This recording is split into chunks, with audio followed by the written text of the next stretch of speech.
Hi, I'm Erica from FiveLittleMonsters.com. Welcome back to another Summer Camp Craft Saturday with Five Little Monsters. Today our project is going to be tie-dye, but I wanted to do something a little bit different than what I've tried before, so I decided we were going to try ice dye. I've seen that around a lot lately, but it wasn't something that I had ever tried. So I did a trial run to see how everything worked, and I made myself a t-shirt, and also the project that we're going to be doing today is going to be scrunchies. So I got some white cotton scrunchies on Amazon, and then I used the ice dye process to make them. And you can see even just in the same colors how many differences there are just in these 4 scrunchies that I made. So that's what we're going to be making today. So let's go ahead and get started. Okay, to get started, let's talk about what you're going to need, like what supplies you're going to need for this project. So I happened to find at Walmart on clearance this ice dye kit from Tulip, and I always use Tulip tie-dye. I'm sure there's other brands out there, but that's what I've always used. And it came with this rack. You're going to need some kind of a rack like this. You can use like a cooling rack for baking or something like that, but because I had this kit that came with that, that's what I'm going to use. And you're also going to want some kind of a bucket or container that you can put it in, that when the ice melts that the water can drip into, because otherwise you're going to have a mess. Even with that, you're probably going to want to put down like a plastic tablecloth or something to cover your work surface if you don't want it to get everywhere. I'm doing it outside for that reason. I just have this like plastic tray thing. It's all messy because I used it before for my dye, but and this is just part of the packaging that was in the tie-dye box, and I put that there, and I kind of just set mine on it like that so that the water could drip down and be in the tray. So that's kind of how I set mine up, is just on top of this tray so that it was dripping into the pink tray. So that's kind of the setup part you're going to need. You're obviously going to need some dye. I also grabbed another kit while I was at Walmart. They were, like I said, they had some on clearance, and so I grabbed a couple. This one is for doing ombre tie-dye, and so it comes with a paintbrush to do that. I'm not going to do that. I'm just going to use the colors, but I also have some other ones from another kit that I had, so I've got quite a few different color choices. You can have as many or as few as you want. The ones that I made as samples, I used 3 colors. I used the 3 colors that came in this kit. And it turned out really nice with those 3 colors. You can do 1 color, you can do a whole bunch. You can try to kind of strategically place the dye on the ice so that it goes where you want it to. But so you're going to need your rack to put your stuff on. You're going to need your dye powder. You're going to need something white to dye. You can do white t-shirts or socks or whatever you want. Natural fibers is what you're going to want though. So these are 100% cotton white scrunchies that I got on Amazon. A big pack, as you can see. And then you're going to need ice, and I just bought a bag of ice at the store, so that's what you're going to need to get started. You probably will want some gloves. A lot of tie-dye kits come with gloves included, and you may want some rubber bands. My tie-dye kit came with some rubber bands, and also my scrunchies came with these smaller rubber bands. I don't know how much I'm going to use them on the scrunchies because they're so small, but if you were doing like a t-shirt or something, you would definitely want to use rubber bands, probably the bigger ones that come in the tie-dye kit. All right, I am going to put on the gloves that came in the tie-dye kit. They're not my favorite because they're really loose fitting, but I'm going to try my best to keep my hands from getting messy. So here's my dyeing surface that we're going to use. And then I've got my scrunchies. I'm actually going to take my gloves off for this part because I can't use the little rubber bands with the gloves on. I'm going to put some rubber bands on my scrunchies to kind of hold them a little bit more scrunched up while I dye them. And then I'm just going to place them all over this rack.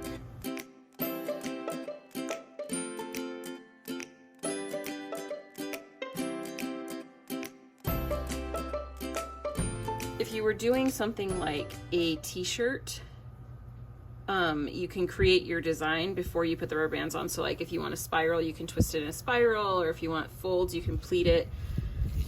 Or if you want like a polka dot look, you can put little rubber bands, pinch up pieces of fabric and put rubber bands. But where these are so small, I feel like I'm not really gonna get a pattern so much. and also the shape of them with the hole in the middle. Like, they're just not really gonna give me that much of a pattern. So I'm just kind of randomly putting rubber bands on just to kind of hold them a little bit tighter.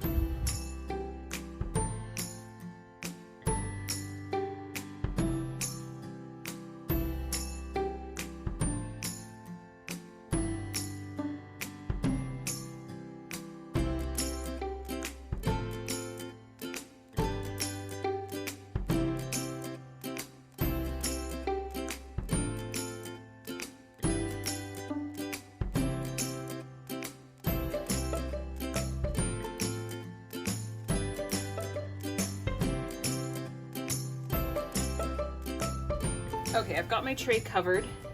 I've got several scrunchies on there. A couple of things to point out. You can wet these before you put them on the tray if you would like. It will cause the colors to like blend and spread a little bit more. And this way, I think it's gonna be like a little bit more splotchy. It'll still saturate and it'll still blend the colors, but there's just two different options. You can either wet them or keep them dry. So I kept mine dry. They're not currently wet. Okay, so now we're ready to put the dye on. So I did put my gloves on. And you have, again, you have two different choices here as far as how you can do this. You can sprinkle some dye, especially if it's a lighter colored dye, directly on the fabric before you put the ice on. I didn't do that last time, but I am going to do that with a little bit of yellow dye. Okay, so it will come out the tip a little bit. So you can just kind of sprinkle it a little bit on there. And I'm just gonna do a little bit of the yellow before I put on the ice, and maybe a little bit of the orange as well.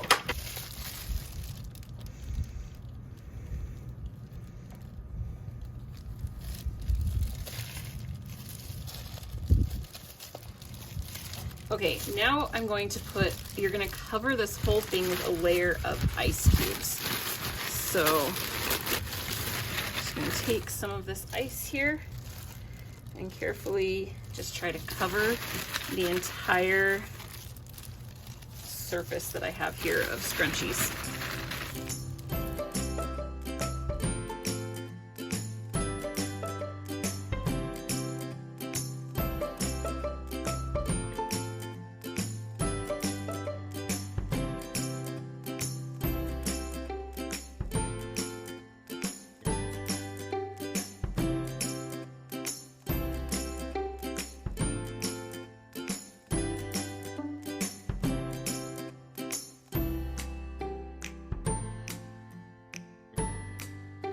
Okay, now once you have your whole thing covered with ice, you're going to take your dye and you're going to sprinkle it on top of the ice.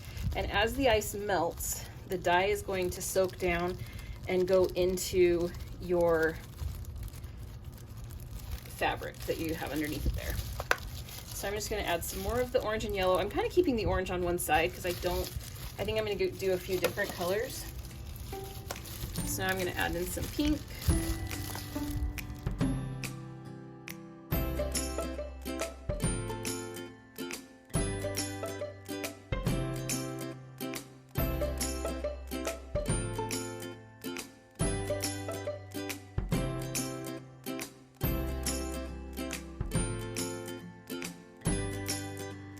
And I'm also going to add in a little bit of green that I had left over from another project.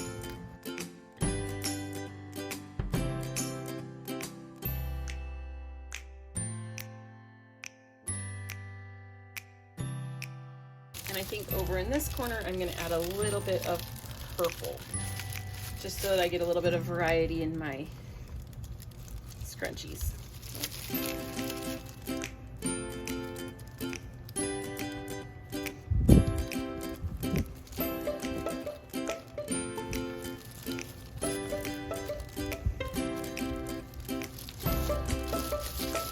I have just a little bit of blue left from my last one, so I'm going to just sprinkle that over in this corner just a little bit.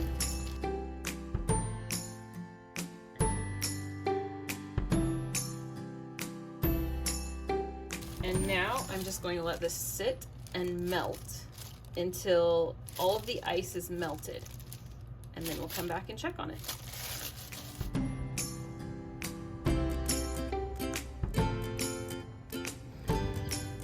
Okay, so I came back after a little while to kind of check on my dye, and you can see there are some places that the ice has really kind of melted, and there's some spots where it just doesn't look like there's a lot of dye, and there's also some spots where it looks like there's like some dry powder but not any ice that's going to melt on there. So at this point, I'm going to add a little bit more ice in some of those dry spots, and probably a little bit more ice and powder in some of the spots where it looks like there's just no color and powder. And then I'll just keep letting it sit a little bit longer. You can see that these have been sitting all day and the ice has melted. And so now it is time to take the rubber bands off. And the next step is that we are going to throw all of these into a washer. We're going to wash them and dry them and see what the finished product looks like.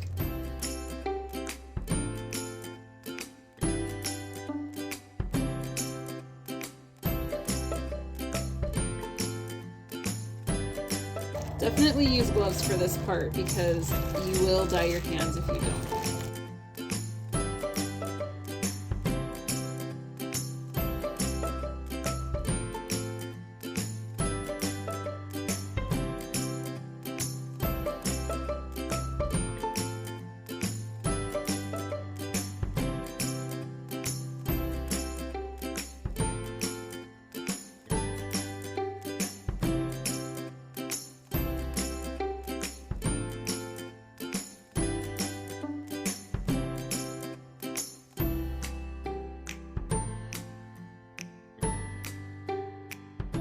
Here's all of the dyed scrunchies ready to go in the wash. We'll wash them and dry them and see how they turn out, what the final product looks like.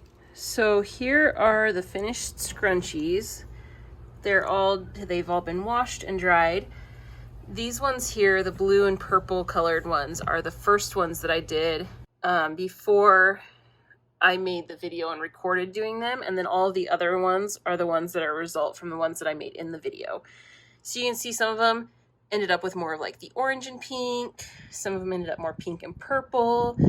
We've got some that are kind of rainbow, and some that turned out really light, like they didn't get as much dye on them.